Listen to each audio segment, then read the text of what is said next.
Hello everyone. मैं सुप्रिया सिंह अपने YouTube channel में आप सबका फिर से स्वागत करती हूँ। आज हम बीएड और एमएड से रिलेटेड एक टॉपिक है मेटाकॉग्निशन, उसके बारे में डिटेल में हिंदी में मैं आप लोगों को जानकारी दूंगी। हिंदी में इस चीज का मीनिंग बहुत ही कम वीडियो मैंने देखे हैं यूट्यूब पे अभी तक, तो इसलिए मैं चाहती हूँ कि मैं वो जो भी स्टूडेंट्स है बीएड और एमएड के जो मेटाकॉग्निशन टॉपिक के बारे में ठीक से समझ नहीं पाए हैं या हिंदी में जानना चाहते हैं, उनके लिए ये वीडियो मैंने बनाया है। सबसे पहले हम लोग जानेंगे कि ये मेटाकॉग्निशन है क्या।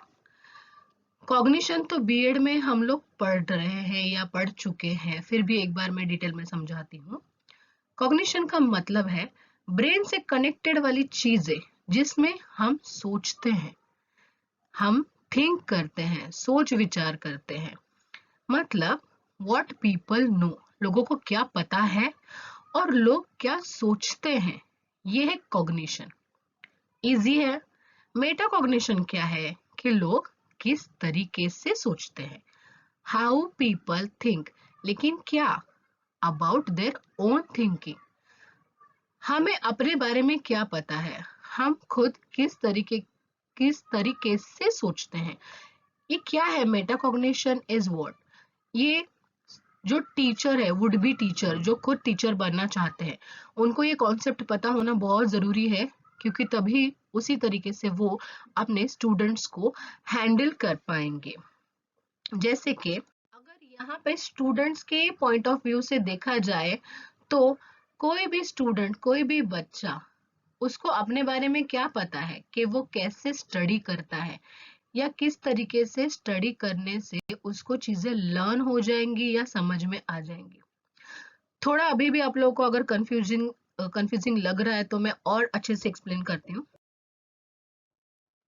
व्हाट इज मेटाकॉग्निशन, ये मेटाकॉग्निशन है क्या। मेटाकॉग्निशन मतलब thinking about your own thinking, हम खुद क्या सोचते हैं, कैसा सोचते हैं, हमें अपने बारे में क्या पता है, खुद के पढ़ाई के या लर्निंग एबिलिटी के बारे में हमको क्या पता है, कि हम कैसा पढ़ेंगे तो समझ में आएगा, हम किस तरीके से ध्यान देंगे तो हमको समझ में आएगा, और सिर्फ समझ में आना ही इम्पोर्टेंट नहीं है, तो हमें याद कैसे रहेगा।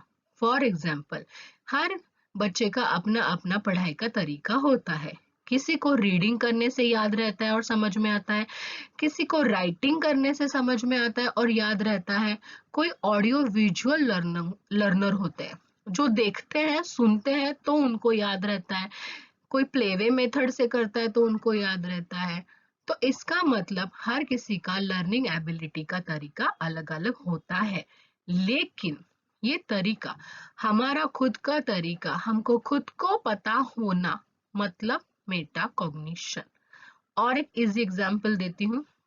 ओके, एज अ टीचर, अगर मैंने किसी बच्चे को बोला कि जाइए, ये गाड़ी की चाबी है, आपको जाके सामने जो स्कूल बस लगी है उसको आपको चलाना है, ऐसा कोई टीचर बोलती नहीं है, लेकिन फॉर एग्जाम्पल, तो सामने वाला बच्चा तुरंत चाबी लेके चला नहीं जाएगा, वो बोलेगा, वो रिप्लाई करेगा, टीचर मुझे नहीं आता है ये फोर व्हीलर चलाना, या फिर मैं बस नहीं चला सकता। इसका मतलब उस स्टूडेंट को ये चीज पता है कि उसको क्या आता है और क्या नहीं आता है, अपनी एबिलिटी के बारे में अच्छे तरीके से पता होना, इसका मतलब है मेटाकॉग्निशन। ओके, इसमें हम देखेंगे कि मेटाकॉग्निशन में क्या क्या चीजें होती है। ये एक एग्जाम्पल है, बहुत क्यूट सा पिक्चर, एक स्टूडेंट है जो पढ़ रहा है, और क्या क्या आता है इसमें, I am feeling, I am thinking, I am seeing, I am wondering, I am noticing. हर कुछ चीजें जो उस बच्चे के साथ में हो रही उसको वो खुद समझ में आ रही है, दैट इज मेटाकॉग्निशन। अभी देखिए इसकी इंपॉर्टेंस क्या है। अगर स्टूडेंट के पॉइंट ऑफ व्यू से देखा जाए तो जो लोअर अटेनिंग प्यूपिल है, मतलब जो स्टूडेंट है, इनके लिए बहुत सारा हेल्पफुल होगा कि अपने बारे में अपने आपको खुद को चीजें पता होनी है या होती है, ये उनके लिए हेल्पफुल है। बड़ों के लिए भी एक्चुअली मेटाकॉग्निशन ये बहुत ही इम्पोर्टेंट है, क्योंकि हम देखते हैं कि स्टूडेंट सिर्फ 10th स्टैंडर्ड तक नहीं होते हैं, उसके आगे भी होता है जो कॉलेज में जाते हैं। कभी कभी वहां पे भी ऐसा होता है कि उनको खुद को पता नहीं है कि खुद को कैसे पढ़ना है, या खुद की एबिलिटी, लर्निंग एबिलिटी के बारे में पता नहीं होता है। तो उनके लिए भी ये हेल्पफुल है। इससे क्या होता है, बहुत सारे एलिमेंट्स कंट्रोल हो जाते हैं। हमें पता होना चाहिए कि हमें करना क्या है, हमारे पर्सनल गोल्स है, डिस्पोजिशन एंड अटेंशन है। जैसे कि बच्चे अटेंशन नहीं देते हैं क्लासरूम में, उनका ध्यान कहीं और ही रहता है बाहर, ऐसा होता है, हमेशा होता है। तो ये सब नहीं होना चाहिए। कब नहीं होगा, जब हमारा मेटाकॉग्निशन होगा, हमें पता होगा कि हमें करना क्या है। सेल्फ अवेयरनेस, अपने आप के बारे में पता होना। और अगर यहाँ पे टीचर का रोल क्या है, टीचर क्या करते हैं, स्टूडेंट्स को एनकरेज करते हैं कि अपने आप को इवेल्युएट करो, अपने आप के बारे में सोचो, अपने आप का थिंकिंग कैसा है, इस सब चीजों के बारे में सोचना है। अभी मेटाकॉग्निशन में ये दो इंपॉर्टेंट चीजें हैं जिसके बारे में अभी हम बात करेंगे। एक है मेटाकॉग्निटिव नॉलेज, दूसरा है मेटाकॉग्निटिव रेगुलेशन। ये क्या है, अब हम देखेंगे डिटेल में। मेटाकॉग्निटिव नॉलेज क्या है, ये एक ऐसा नॉलेज है कॉग्निशन का, अब थिंकिंग का नॉलेज है, general as well as awareness है। ये एक प्रकार का एक अवेयरनेस है, और ये नॉलेज है अपने आप की थिंकिंग का। ठीक है, थिंकिंग अबाउट थिंकिंग, हम क्या सोचते हैं, कैसा सोचते हैं, इसके बारे में सोचना। ठीक है, अभी देखिए बहुत सारे एग्जांपल्स यहाँ पे, मैं सिंपल सा एग्जांपल इसमें बताऊंगी। इसमें क्या है कि realizing that your study session will be more productive. अगर हम लाइब्रेरी में जाके पढ़ते हैं घर से बेटर, अगर हमारी पढ़ाई लाइब्रेरी में होती है तो हम वहीं जाके पढ़ेंगे, क्योंकि वहां ज्यादा अच्छे से समझ में आता है, या शांति मिलती है, या वहां पे हमारा दिमाग काम करता है। अगर ये चीज हमें पता है तो इसका मतलब चीजें हमें जब रियलाइज होती है तो हमारा मेटाकॉग्निशन, ये हमारा मेटाकॉग्निटिव नॉलेज है, क्योंकि हमें पता है कि हम क्या करेंगे तो हमें समझ में आएगा। ये बहुत अच्छा एग्जाम्पल है कि घर से अच्छा है बेटर हम लाइब्रेरी में जाके पढ़े, ये किसी को रियलाइज होना। ठीक है, अब ये रेगुलेशन क्या है, मेटाकॉग्निटिव रेगुलेशन क्या है, इसमें it includes the ability, ability होती है क्या करने की, प्लानिंग करने की। जाके डायरेक्टली पढ़ाई के लिए तो बैठते नहीं ना, पहले प्लान करते हैं ना, कौन से सब्जेक्ट के बारे में पढ़ेंगे, कौन सा लेसन पढ़ेंगे, कैसे पढ़ेंगे, क्वेश्चन आंसर करेंगे, एमसीक्यू करेंगे, क्या करेंगे। तो प्लानिंग करने की एबिलिटी होनी चाहिए। फिर जो हम कर रहे हैं, जैसा हम पढ़ रहे हैं सॉरी एक्सक्यूज मी, उसको मॉनिटर करना आना चाहिए, उसको रेगुलेट करना आना चाहिए। लास्ट में इवेल्युएट योर लर्निंग प्रोसेस, हमने जो पढ़ा है या जिस प्रोसेस से हम लर्न कर रहे हैं, क्या वो करेक्ट जा रहा है, उसका रिजल्ट आ रहा है, क्या इस तरीके से पढ़ने से हमें समझ में आ रहा है। ओके, सिर्फ समझ में नहीं आ रहा है, हमको याद भी रह रहा है क्या जो हम पढ़ रहे हैं। 2 दिन बाद अगर वही चीज हम बिना देखे, क्या हम उसका आंसर लिख सकते हैं। ये सारी चीजें, इस सारी एबिलिटी को हम बोलेंगे मेटाकॉग्निटिव रेगुलेशन। अभी ये कुछ एग्जाम्पल है, थोड़े फनी से कार्टून से पिक्चर है, लेकिन उसमें बहुत अच्छा दिया हुआ है। पहले पिक्चर में देखते हैं, व्हाट इज माई गोल, मुझे करना क्या है। हाउ मोटिवेटेड एम आई, मुझे क्या करने से मोटिवेशन मिलेगा कि मैं पढ़ूं।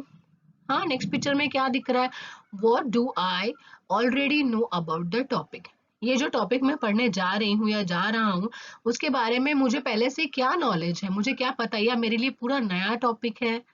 Okay, how much time will it take me to study, ये सब पढ़ने में मुझे कितना टाइम लगेगा, एक पर्टिकुलर टॉपिक मैंने चूज किया है, अगर इसको मुझे पढ़ना है या समझ के लेना है, लर्न करना है, मुझे कितना टाइम लगेगा।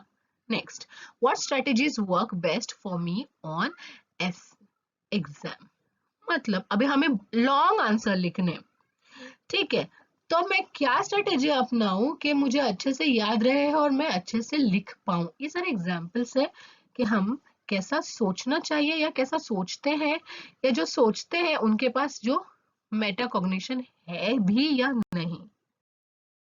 इसके बहुत सारे एडवांटेजेस है, इतना सब नहीं पढ़ूंगी अभी मैं, बहुत सिंपल से लैंग्वेज में समझाऊंगी कि मेटाकॉग्निशन की वजह से क्या होता है, लर्निंग एक्सपीरियंस बढ़ता है, ठीक है, चाहे वो टीचर हो या टीचर स्टूडेंट हो या हमारे क्लासरूम में बैठे हुए स्टूडेंट्स हो, ठीक है। इस तरीके से अगर मेटाकॉग्निटिव स्ट्रेटेजीज हम लोग अप्लाई करते हैं, हमारा सेल्फ अवेयरनेस बढ़ता है, ठीक है, हम अपने आप को मॉनिटर करना सीखते हैं और इंडिपेंडेंट लर्नर बनते हैं, क्योंकि हम खुद को खुद कंट्रोल करते हैं। वहां पे किसी के टीचर की, मम्मी डैडी की हेल्प की जरूरत नहीं पड़ती है। Metacognitive metacognition provide self monitoring, जैसे कि अभी हमने पढ़ा, और अपने आप को हम इवेल्युएट करके देख सकते हैं कि हम जो पढ़ रहे हैं वो उसका रिजल्ट क्या आ रहा है, जो हमारा लर्निंग प्रोसेस है, जो हमने स्ट्रेटेजी अपनाई है पढ़ने की, उसका रिजल्ट क्या आता है। Metacognition develops higher learning and problem solving skill. इससे क्या होता है, हमारा क्रिटिकल थिंकिंग का लेवल भी बढ़ जाता है, हम थोड़ा डीप में जाके सोचने लगते हैं, थोड़ा ब्रेन पे जोर पड़ता है कि कैसा करना है। जैसे कि कोई पजल आपके सामने रख दो तो इसको कैसे सॉल्व करना है, पहले हम सोचते हैं, प्लान करते हैं, फिर हम लोग इसको स्टार्ट करते हैं। वैसे ही मेटाकॉग्निशन की वजह से प्रॉब्लम सॉल्विंग का स्किल जो होता है वो डेवलप हो जाता है। कुछ डिसएडवांटेज हैं, क्योंकि हर चीज के एडवांटेज होते हैं तो डिसएडवांटेजेस भी होते हैं। प्रॉब्लम सॉल्विंग में डिफिकल्टी आ सकती है, इसमें मैं एग्जांपल दूंगी मैथ्स का, जो शायद हमें पढ़ाना, कोई नया होगा जिसमें फॉर्मूला होगा तो चलो हम डाल के सॉल्व कर सकते हैं, लेकिन बिल्कुल भी नया कुछ होगा जो हमारे सामने, हमारे फॉर मतलब बच्चों के सामने, जो स्टूडेंट्स हैं हमारे, उनके सामने अगर कोई प्रॉब्लम आता है नया, तो उनको डिफिकल्टी तो होगी मैथ्स के प्रॉब्लम सॉल्व करने में। ये एक एग्जांपल था। और पुअर रीडिंग कॉम्प्रिहेंशन, किसी को पढ़ना ही नहीं आता है, मतलब पढ़ने में बहुत सारी प्रॉब्लम आती है, स्पेलिंग नहीं समझ में आते हैं, कंफ्यूजन हो जाता है, या फिर करेक्ट प्रोनाउंसिएशन नहीं होता है। अगर किसी को रीडिंग ही नहीं आ रहा है तो वो समझ के क्या लेगा और याद क्या रखेगा। किसी का पुअर लैंग्वेज या कम्युनिकेशन स्किल ही नहीं है, तो वो अपने टीचर से क्या कम्युनिकेट करेगा, क्या डाउट पूछेगा। लैंग्वेज भी अगर पुअर है, जैसे कि घर में कुछ और लैंग्वेज बोलते हैं, स्कूल में कंपलसरी इंग्लिश बोलना पड़ता है, तो बच्चों में ये सारी दिक्कतें आ सकती हैं। और लास्ट का क्या दिया है कि difficulty in obtaining success in society, तो जिनका अगर आत्मविश्वास ही खोया हुआ है, वो सोसाइटी में जाके चार लोगों के बीच में, या बच्चे जब एक साथ ग्रुप में कुछ वर्क करते हैं तो उनको उतना कॉन्फिडेंस नहीं आता है। यहाँ पे सोसाइटी हम लेंगे, बच्चे जब सोशल हो जाते हैं अदर स्टूडेंट्स के साथ, जो बाकी के उनके एज के बच्चे, उनके साथ जब घुल मिल जाते हैं तो ये सारी प्रॉब्लम आती है। ओके, ये है कुछ कैरेक्टरिस्टिक्स जिसमें हम देख सकते हैं डिक्लेरेटिव नॉलेज। इसका मतलब क्या है, इसमें से क्या है, जो भी इंफॉर्मेशन है वो डिक्लेयर कर सकते हैं, कैन बी डिक्लेयर।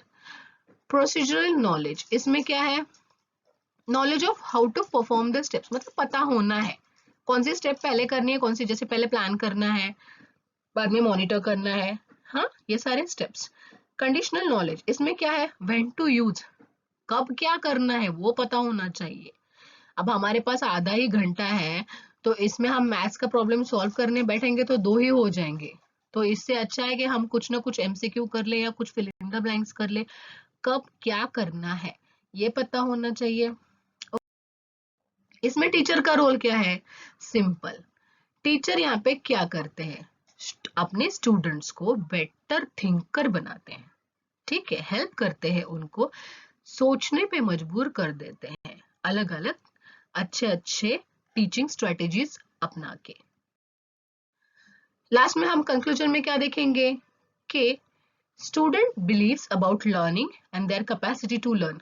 ये सब करने से क्या हो जाएगा, स्टूडेंट को पता चल जाएगा कि हम कैसे पढ़ सकते हैं, या कैसे पढ़ना हमारे लिए इजी होगा, या किस तरीके से लर्निंग करने के बाद हम कितना लर्न कर सकते हैं, कितना एग्जाम में लिख सकते हैं। स्टूडेंट को अपना कैपेसिटी पता चल जाता है। Learner believe success is based in on, मैं इतना सारा नहीं पढ़ते बैठूंगी, कंक्लूजन में आप लोग जब आप ये टॉपिक का आंसर लिखोगे मेटाकॉग्निशन का, अगर डिटेल में इतना लिखना पड़ेगा तो जितना भी अभी तक हमने पढ़ा है उसका समरी आप कंक्लूजन में लिख सकते हैं। ओके, ये कुछ रेफरेंसेस हैं, अगर आपको और डिटेल में इंफॉर्मेशन चाहिए तो आप इस रेफरेंस का इस्तेमाल कर सकते हैं और मेटाकॉग्निशन के बारे में और जान सकते हैं। थैंक यू फ्रेंड्स, बताना मुझे आप लोगों को कैसा लगा। और भी बहुत सारे टॉपिक्स हैं जिसके लिए मैं पहले आपसे सलाह लूंगी कि आप कौन सा चाहते हैं कि मैं पहले वीडियो अपलोड करूं। तो बीएड एंड एमएड से related any kind of a topic, जो अगर कोई सेट और नेट एग्जाम से रिलेटेड टॉपिक होंगे तो भी आप मुझे कमेंट बॉक्स में प्लीज नीचे बता दीजिए। मैं ऐसे ही वीडियो आप लोगों के लिए शेयर करती रहूंगी। Thank you so much.